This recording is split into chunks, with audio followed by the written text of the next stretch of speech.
Alright, let's get this show on the road. So, hello everyone, welcome to this impromptu Intro to War class. As you've seen, we are at war again since a few hours ago. My name is Amphion, I'm the newly minted Eve Uni Director of Communications and Outreach, and today we're gonna talk a bit about high-sec war together, how you can stay safe, what you can do about it, and how you can still continue to enjoy the game despite the people out to get you. Same basic ground rules as always to keep things flowing nicely. Please make sure your mic is set either muted or push to talk, especially if you have the teacher role on Discord. Feel free to ask your questions at any time in the classroom chat. You can find that by pressing the little speech bubble next to the classroom name, or by clicking on the top right of my stream.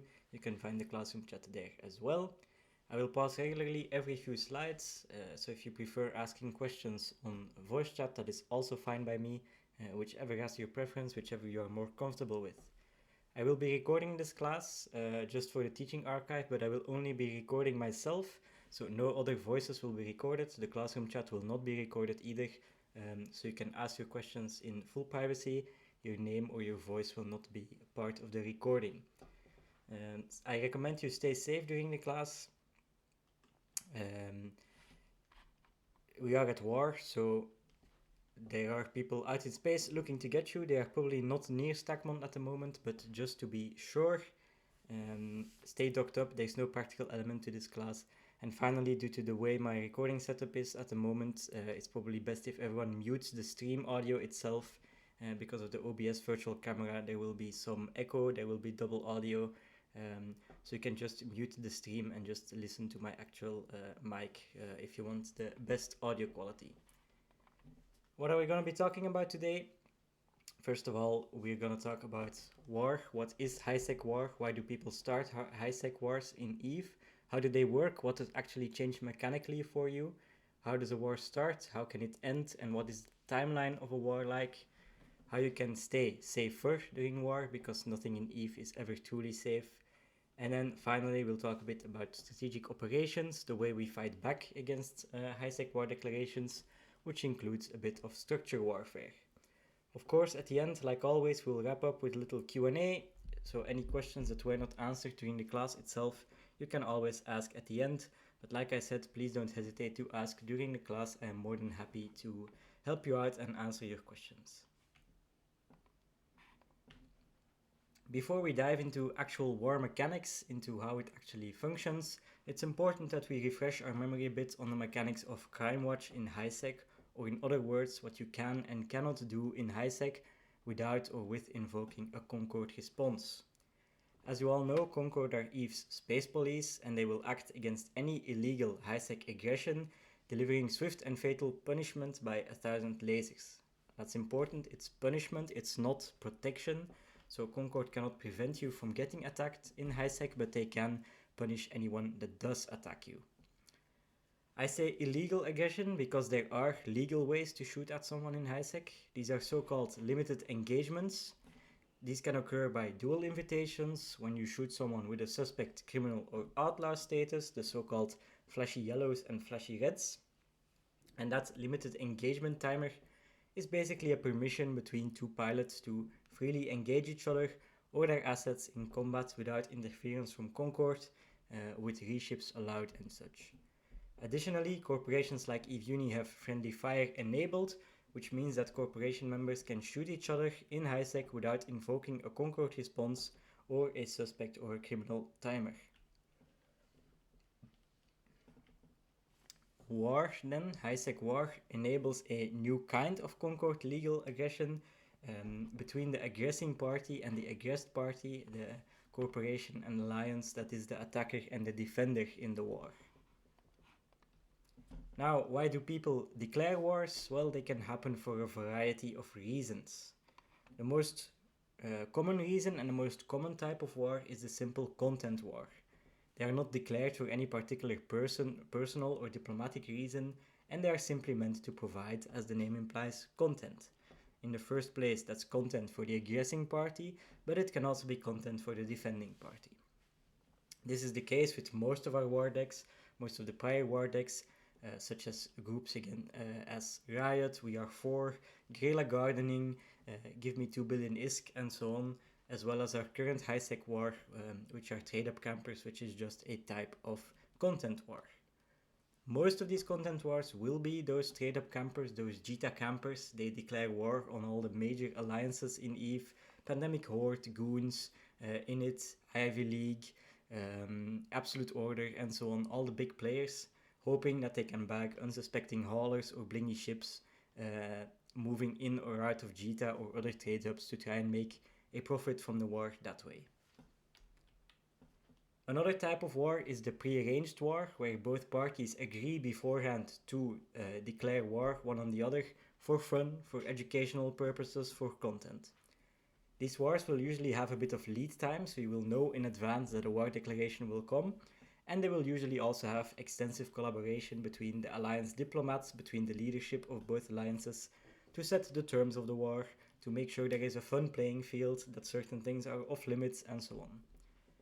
This lead time allows for a maximum amount of learning, a maximum amount of education and fun, and then there can be plenty of opportunities for specific classes, specific fleets, specific bits of content. Rules of engagement could be, okay, you can attack all our ships but no podding, so people can easily reship. You have to leave our structures alone, or we leave each other's structures alone. It can be declaring certain safe systems and only saying that you can fight in certain systems. It really depends on the kind of war you want to have and what the two alliances set out to do. These are quite rare, but if they do happen, it can really be a nice source of content and a nice bit of learning, because you can really maximize the potential from such a war, rather than something boring, shall we say, like a trade hub camp. And then last but certainly not least is the war as a cause of diplomatic incidents. These are very rare for us in EVE Uni because of our neutrality policy, the core ethos of our operations as a new player learning corp. We have people who graduate from EVE Uni all over New Eden, all over EVE. So we are quite respected. I won't say universally loved, but at least most people respect EVE Uni as an institute. But they can still happen. In this particular case, our diplomacy team, which I am now in charge of as well, will do their utmost to resolve the situation and either prevent this war entirely, or if it does happen, find a quick and diplomatic way to resolve it.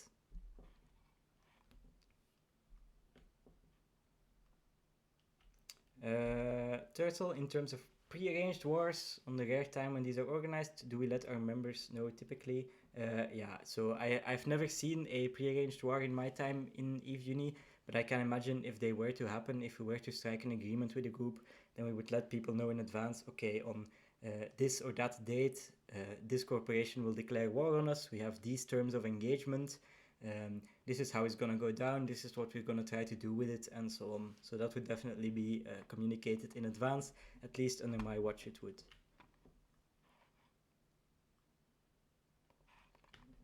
Now, not all corporations can engage in high-sec wars. To be eligible for a high-sec war declaration, be it as aggressor or as a defender, you, the corporation, the alliance, must own a structure or a player-owned customs office. You can check that for any corporation or alliance in the game. In their show info menu, you can find a little header that says war eligibility, and you will see for EVE University we are war eligible because we own structures out in space, which makes us war declarable. It does not matter what kind of space the structure or the customs office is in, be it low sec, null sec, high sec, wormholes, as long as you own a player-owned structure somewhere, you are eligible to be war declared.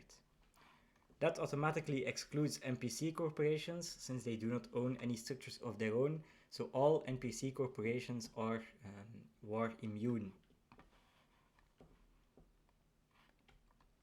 We have a couple of options in terms of EVE Uni for people that want to be in an alliance that is immune to war decks. Our Hall of Residence, our alt corporation, and the entire Ivy League alt alliance, also known as IVA, are not war declarable. They are not eligible for war, they do not hold any structures of their own, so any characters in those alliances are completely immune to high-sec war declarations. Anyone can stick alts into the Hall of Residence, into the alt corporation.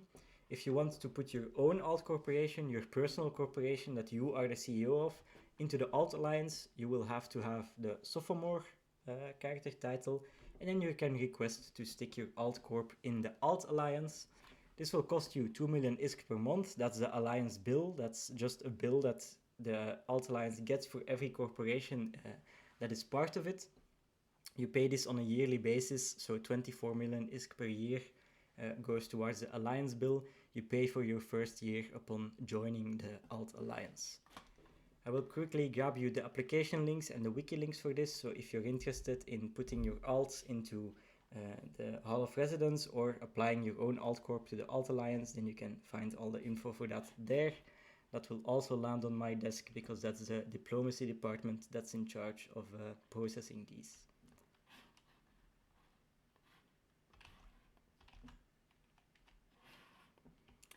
There you go, links in chat.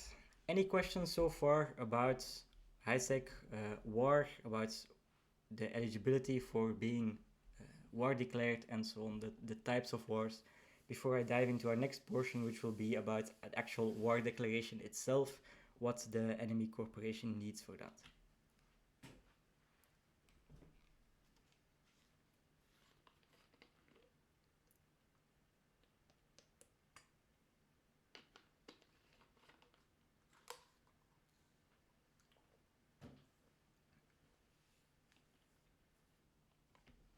It's a good question. Why don't we have a holding corp for our structure so we're not war deckable?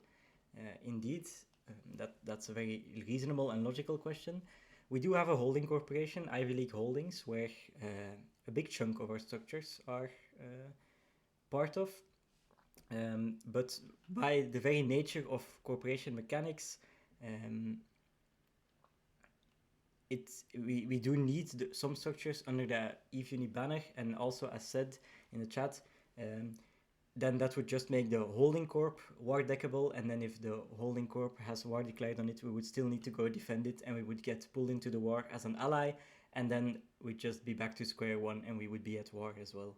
So the benefits do not outweigh the possible complications, and the fact that in the end it would just still come down to the same situation if the holding corp itself had war declared on it.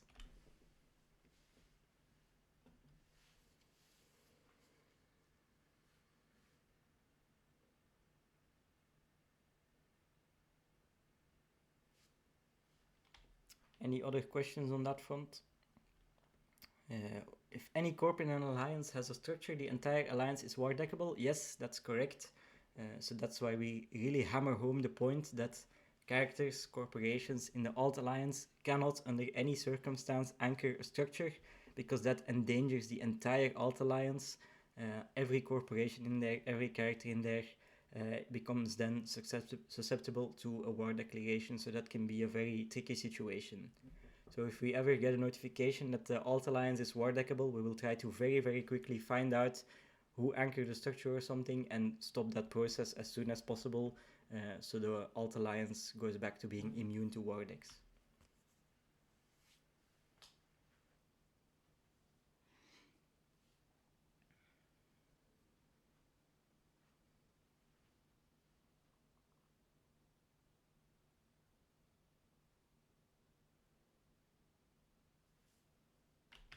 If a structure owned by a corp is destroyed during war, would player items stored in hangar be lost? No, in K-Space, in low, null and high sec, there is such a thing as asset safety.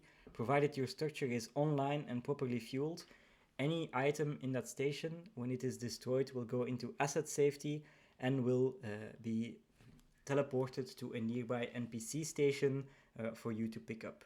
There are some limitations about paying a small fee to recover your items, about which stations they get moved to and so on, but that's outside of the scope of this class, and I refer people to the asset safety wiki page, which explains it in great detail. But in general, especially in K-Space, for properly fueled structures, no, you don't really have anything to worry about.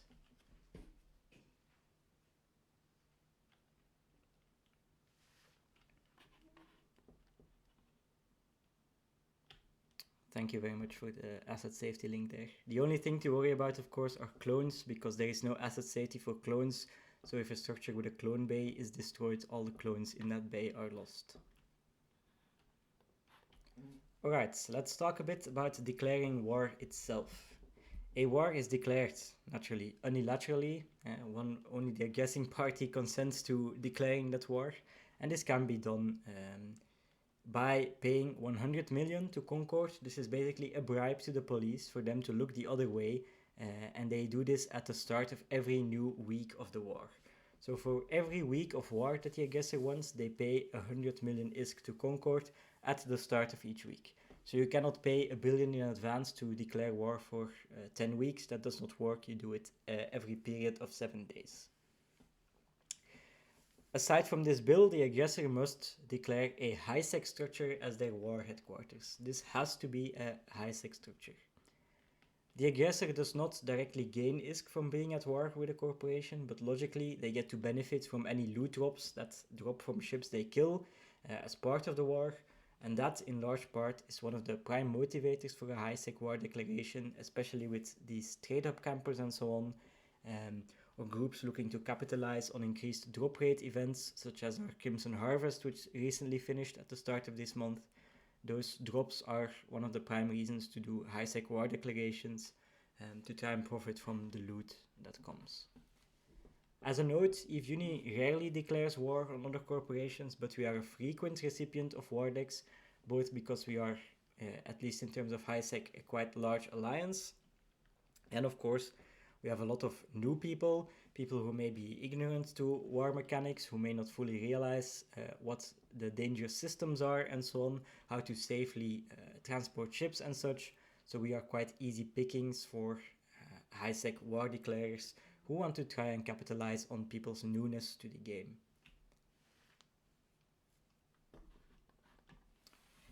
How does the war unfold? A war declaration does not mean that from that moment on you are automatically a fully legal target for aggression.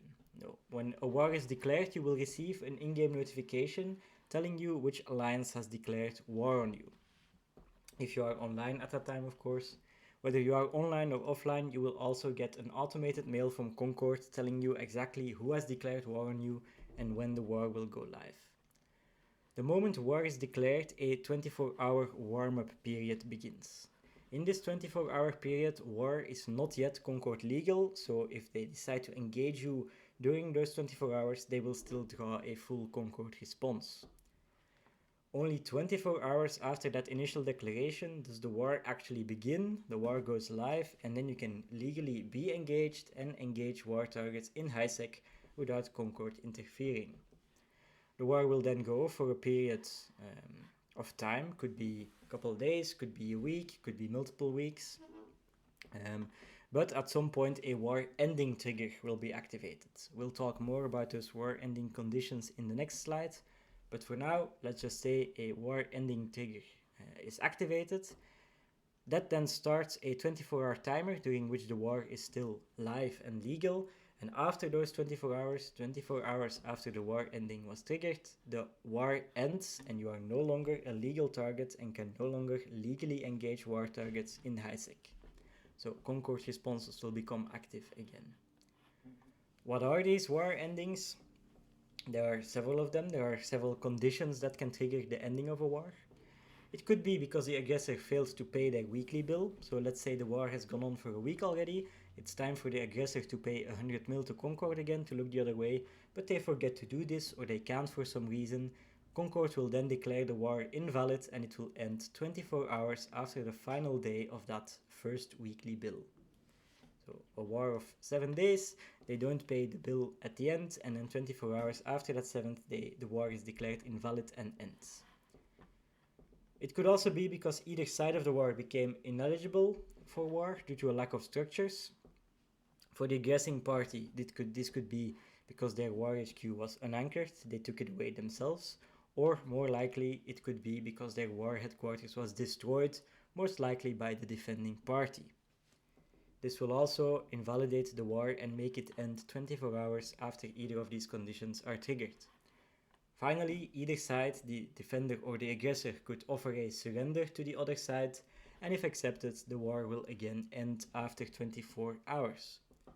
The condition of a surrender can be set by the party offering it, so they can ask for ISK, we can offer them ISK to end the war and so on.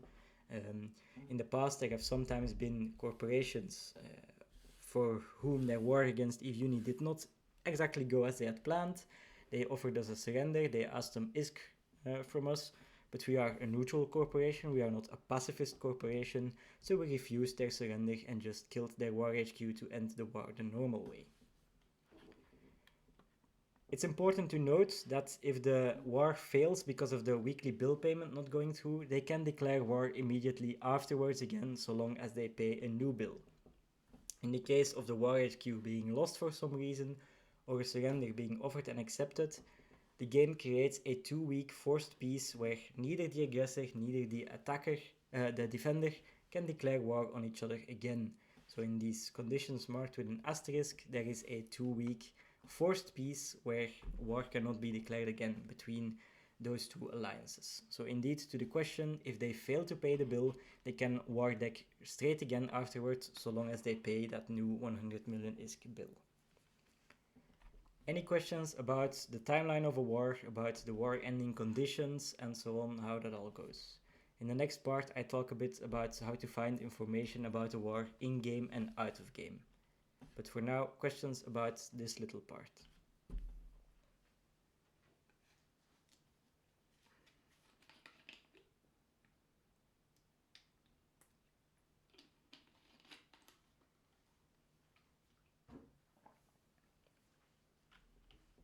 Okay, no one's typing, very good. So how can you stay up to date about what's happening with the war in-game and out of game? There are a lot of different ways to stay informed. First of all will be your notification history in-game. So if you are online at the time when these events happen, you will get notifications for the war starting, the war going live, allies joining the war headquarters being destroyed, the war ending, the war being invalidated, and so on. As long as you're online at the time, you will get a notification for this. Other than that, you have the war messages sent by Concord, the automated mails for the different phases of the war. You can find this in your Eve mail, which you can find in your Neocom. You go to Mail, Communications, and then War. This will collect all the war-related emails from Concord, war starting, war ending, and so on. When a war starts and a war ends, we will usually, from the diplomacy team, send a corp-wide mail as well.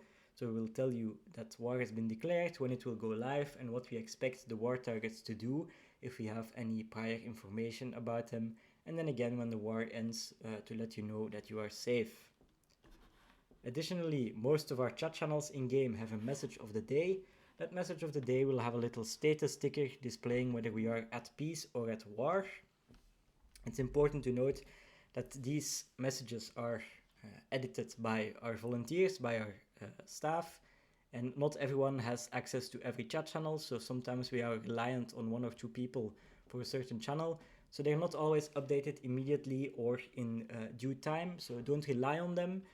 It's nice to have, but don't treat them as gospel because they are certainly not always up to date. If you're in-game and you're at war, you will always, in the top left of your screen, have 2 little red crossed swords icons that will display that you are at war and with whom. That is your ultimate guide, because that will always be accurate down to the second. Finally, we have the war report, which you can find in your Neocom under the social, my corporation, wars, and then our wars. That will display these things. That's the war report. So if you find your current war, right click it and select open war report, you will open this, which will show you for both the attacking and the defending side how much ISK was killed, how much ISK was lost, and collect all the kill mails for that war, both defending and aggressing party, for everyone to see. It will give a little breakdown of which kind of ships were killed and so on. So that's a nice way also to follow up on the war and see who's dying, who's winning, what's being killed, and so on.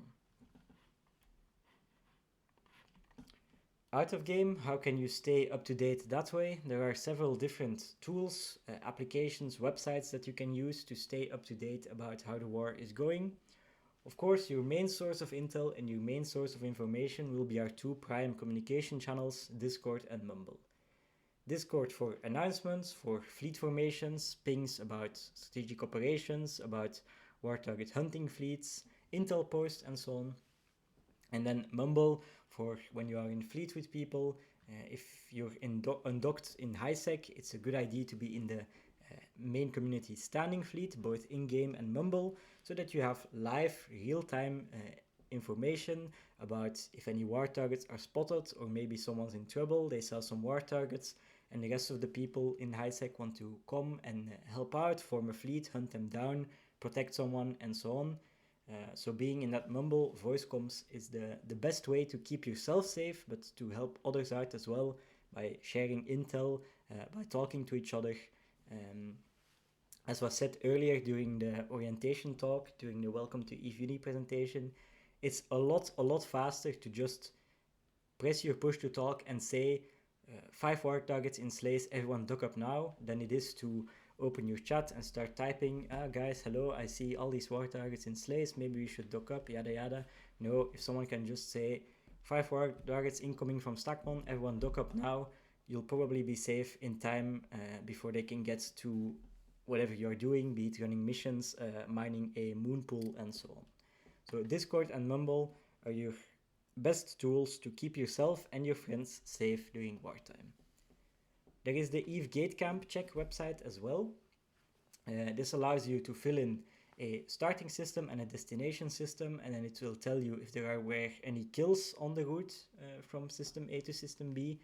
But more importantly, EVE Uni has premium access to this website. Someone is kindly paying for premium access. So you can just log in with your EVE Uni character, and that will unlock your premium access. And this allows you to use the website's war target intel.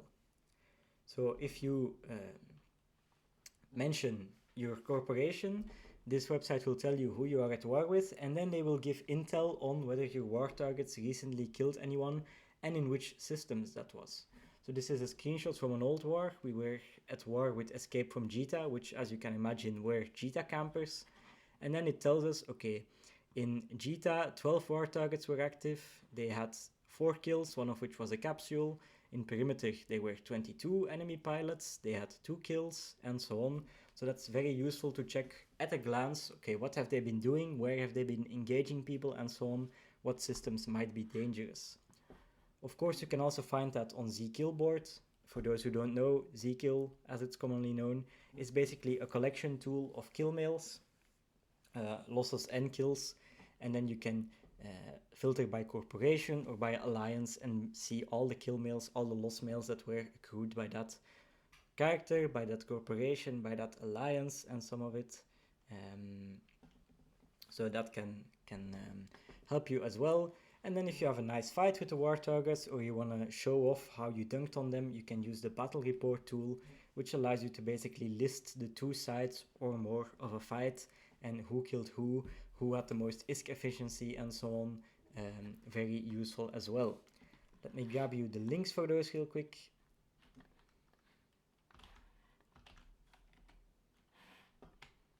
There you go, those are now all in the chat. So remember, for the gate check websites, you can log in with your EVE Uni character and you will get premium access and the ability to use this war target intel.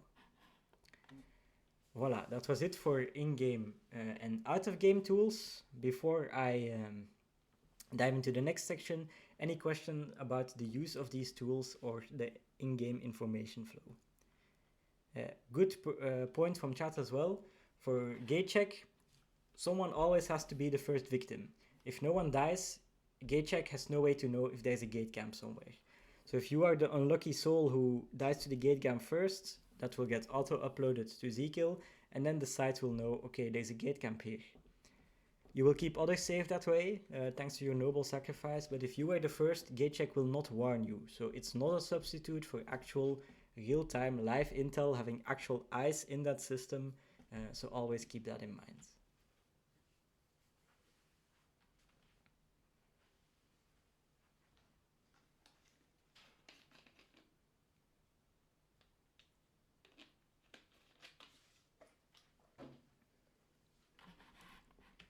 Okay, luckily in war you are often not alone. War in EVE, the defending party can help themselves with allies. So allies are only available to the defender. and they can offer their support either for free or for a payment. That depends on the ally or on the person asking for allies, what kind of terms they want to set. You can have an unlimited number of allies, though the allies will only be for that individual war. So if you are at war with multiple corporations, if you want allies in all of them, you will have to call them individually into each war. You cannot call an ally into one war and then they will be your allies for the others as well. No.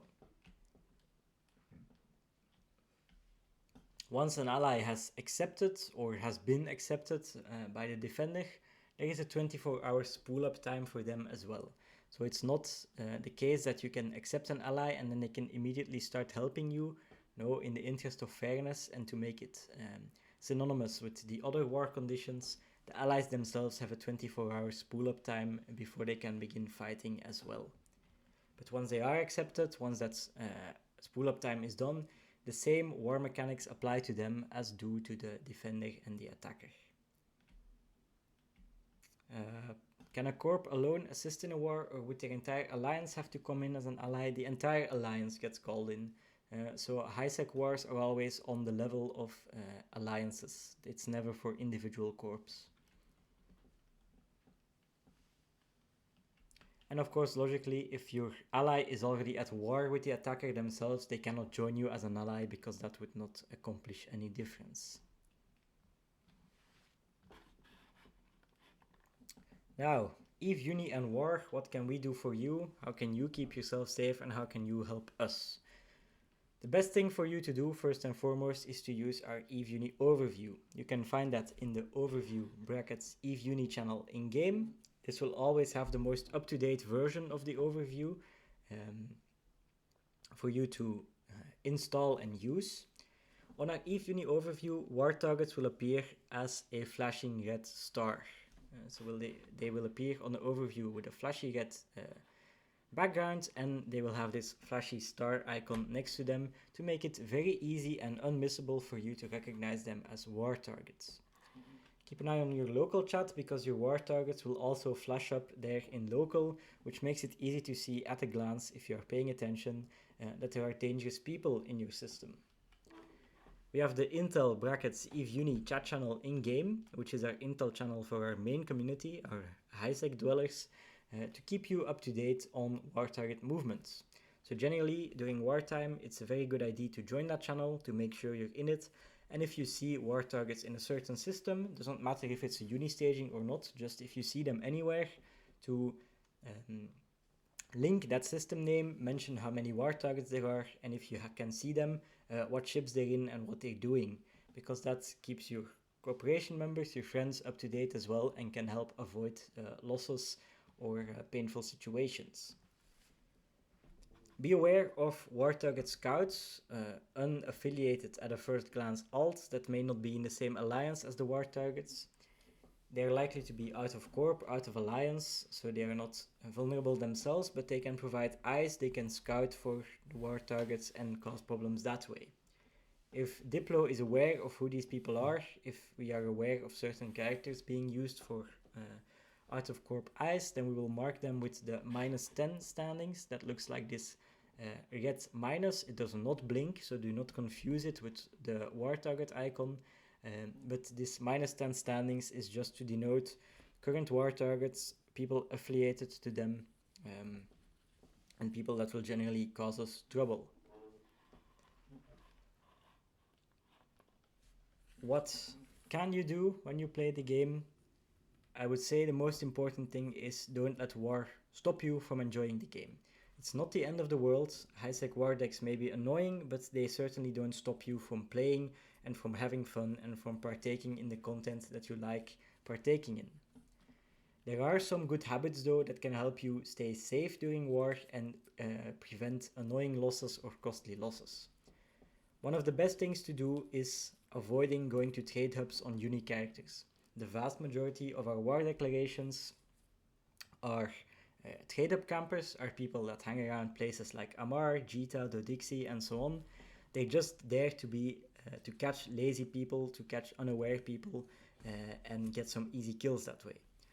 So try to avoid going to trade hubs on your uni characters. Instead, use an alt. You can create a fresh alpha, stick it in Jita forever to do your shopping for you, and then have uni hauling move it to one of our stagings for you, have a commercial contractor move it to a staging for you, or just use your own out of alliance characters that are in unwar deckable alliances that are safe from war decks.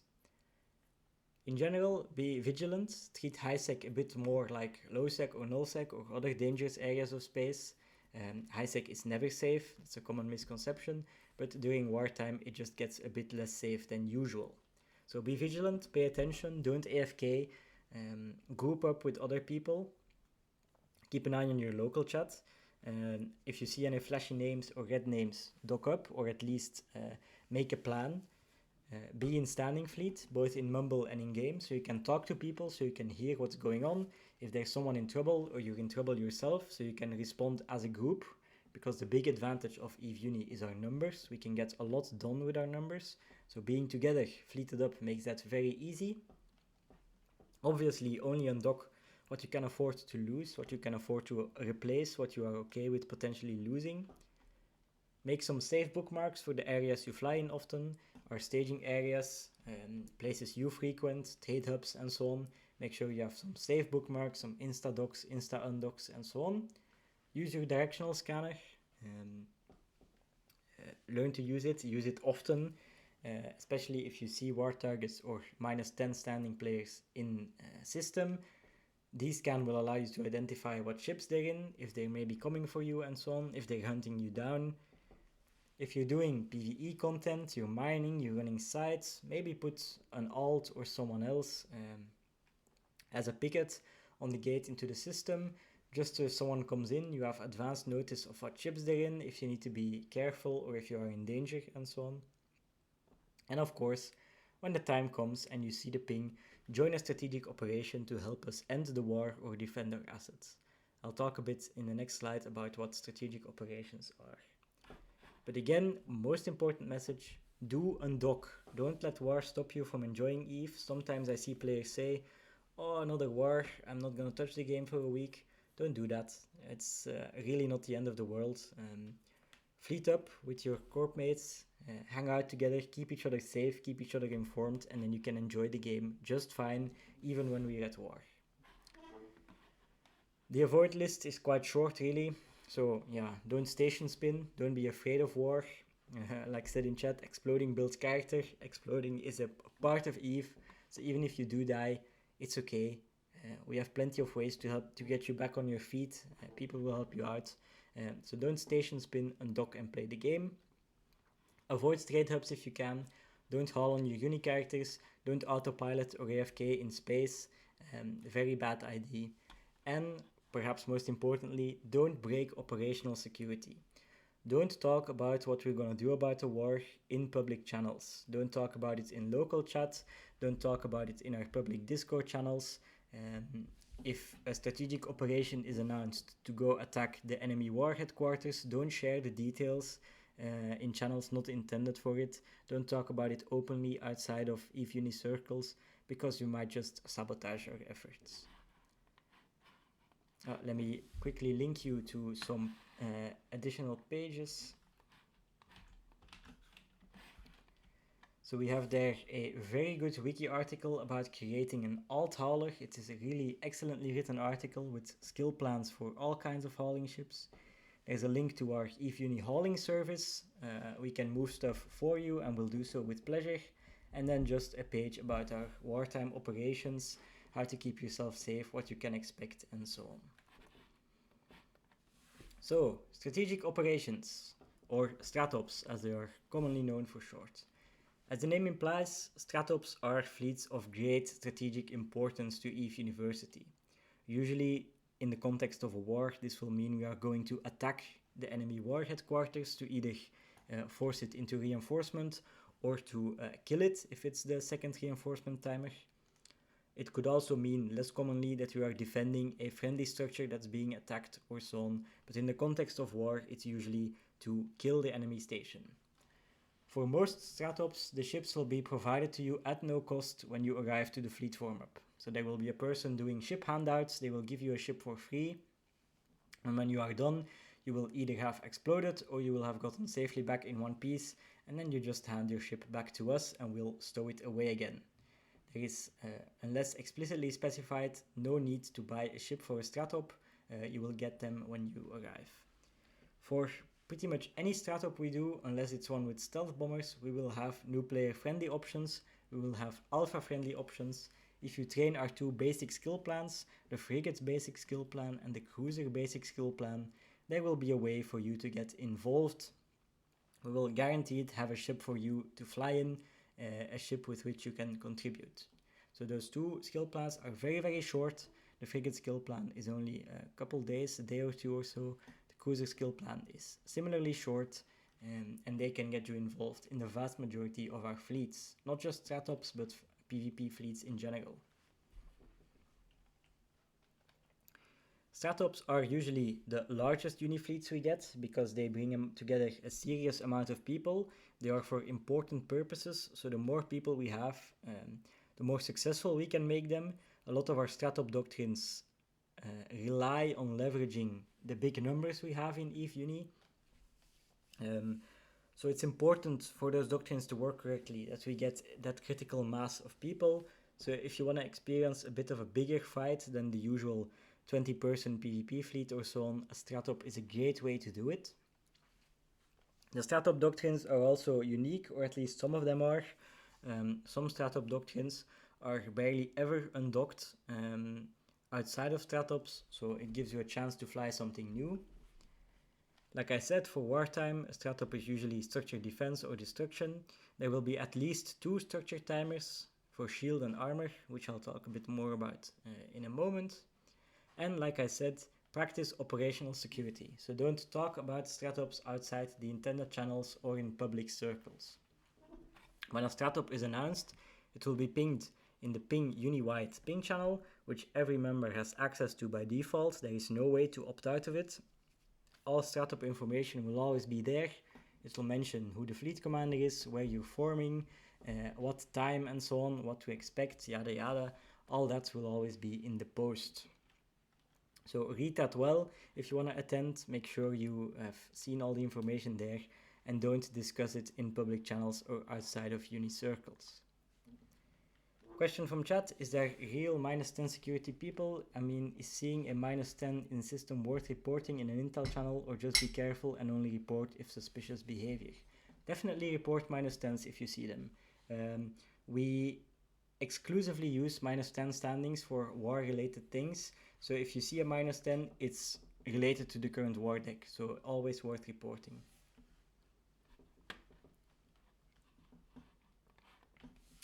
So stratops, like I said, to be at war, the attacking headquarters side needs a war headquarters, which is an upwell structure owned and chosen by them in high-sec space.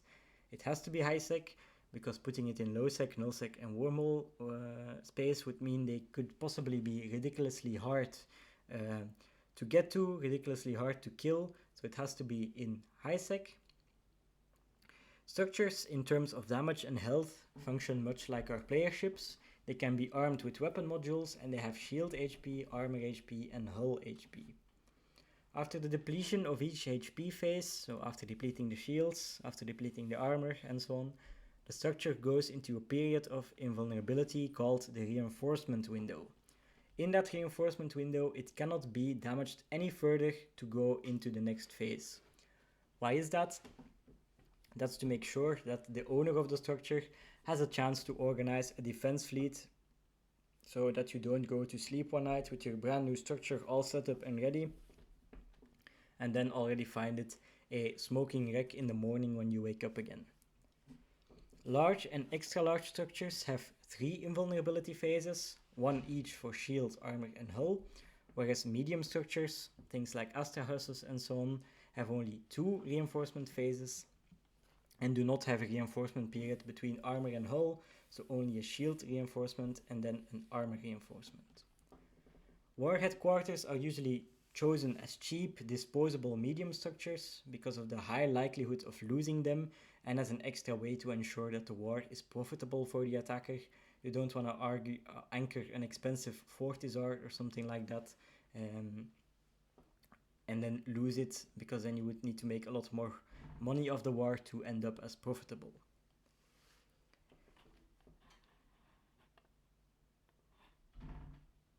The structure reinforcement period, the invulnerability period, the time that a structure comes out of reinforcement is based on a 3-hour window that is preset by the owner.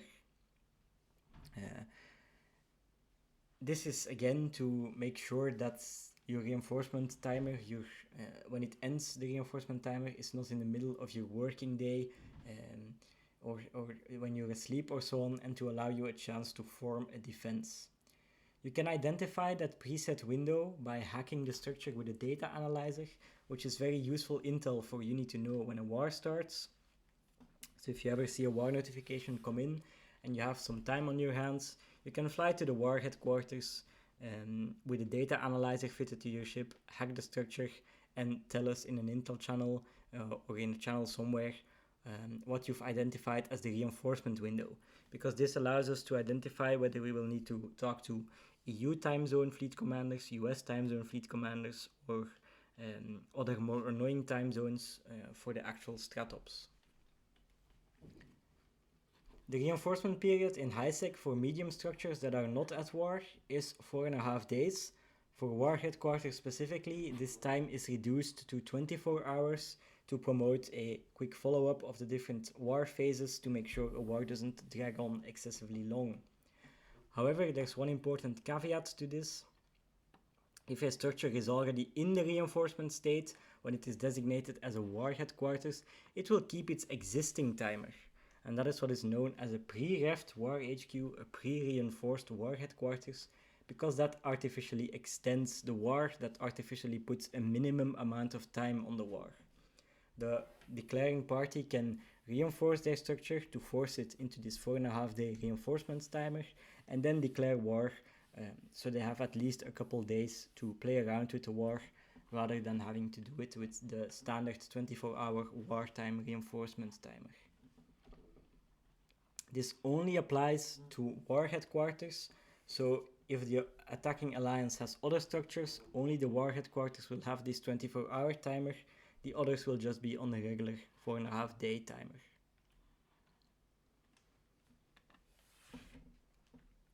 Now, once the station comes out of this reinforced status, the next phase, the armor or the hull, will become vulnerable. The station will start a 15-minute timer, a 15-minute repair timer, where it tries to repair its previous phase, where it tries to repair itself back to full health. During that repair timer, the station must receive a certain amount of damage from enemies to pause the repair timer and deplete the station into its next health phase, either starting the next reinforcement period or killing it entirely if you were on the last layer of HP. Now, the structure by itself will limit the amount of damage its armor and hull can take per second, as defined by its damage cap attribute. This damage cap cannot be exceeded, and dealing any more damage than this damage cap will result in that damage being either reduced or showing as a total of 0. It will say in game that your hits are deflected. You can find the damage cap for all structures in their attributes, so by pressing show info on a structure. For example, you can see here that an Astrahus has a damage limit of 5000 DPS after resistance. So resistances are calculated into this. When the structure is damaged, it will have this 15-minute or 30-minute repair timer, and if the repair timer reaches 0, so if it doesn't take enough damage during that timer to pause it, and if it ticks down to 0, the structure will heal completely to full. Even if it was in hull or something, if the timer completes, it will heal completely to full shields, and you'll have to start the whole thing from scratch again. And again, just to reiterate, to pause that repair timer, the structure must receive damage that is at least 10% of its damage cap after resists. So for an Astrahus, it has to accrue at least 5000 DPS to keep the repair timer paused, and it can take a maximum of 5000 DPS. So it has to get between 500 and 5000 DPS to keep the timer paused. Otherwise it will start ticking down, and when it completes, the structure repairs. Any questions about structure warfare, about structure mechanics, the repair timer, the reinforcement periods, and so on?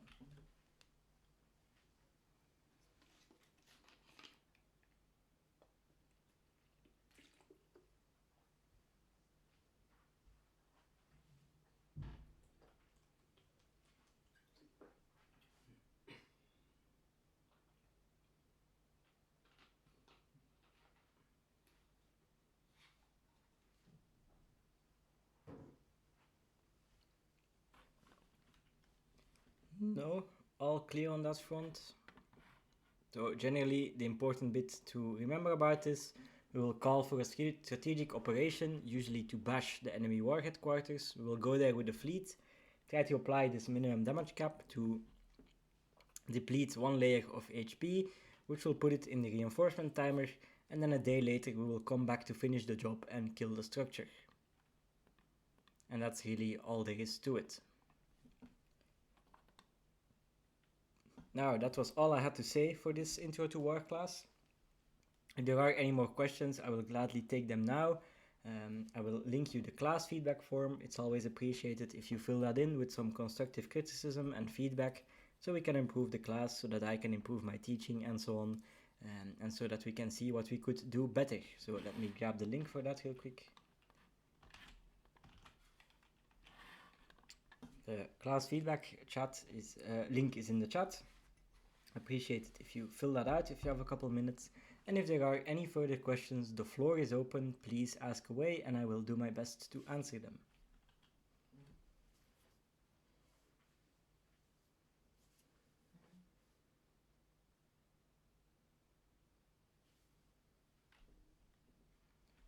Regarding the Diplo question, I will send you a DM.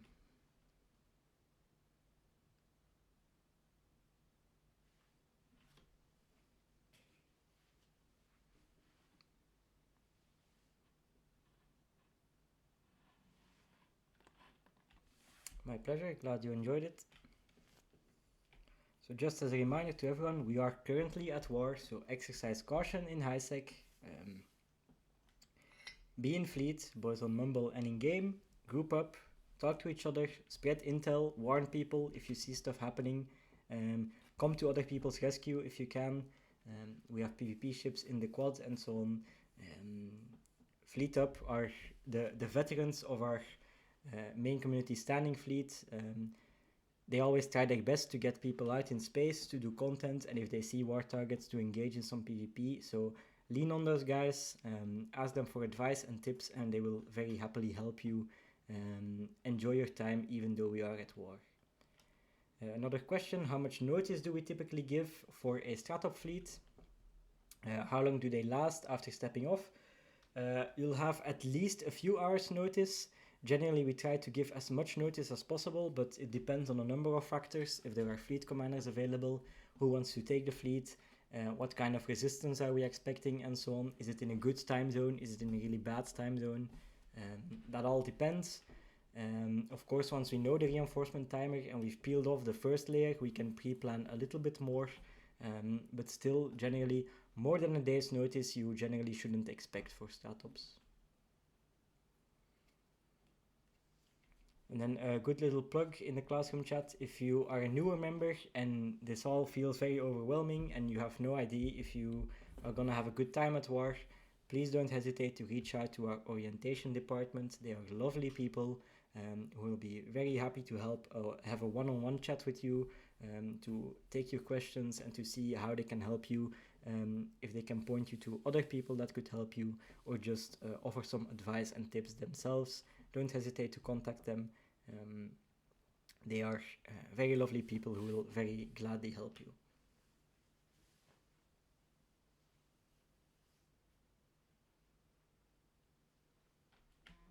Any other questions?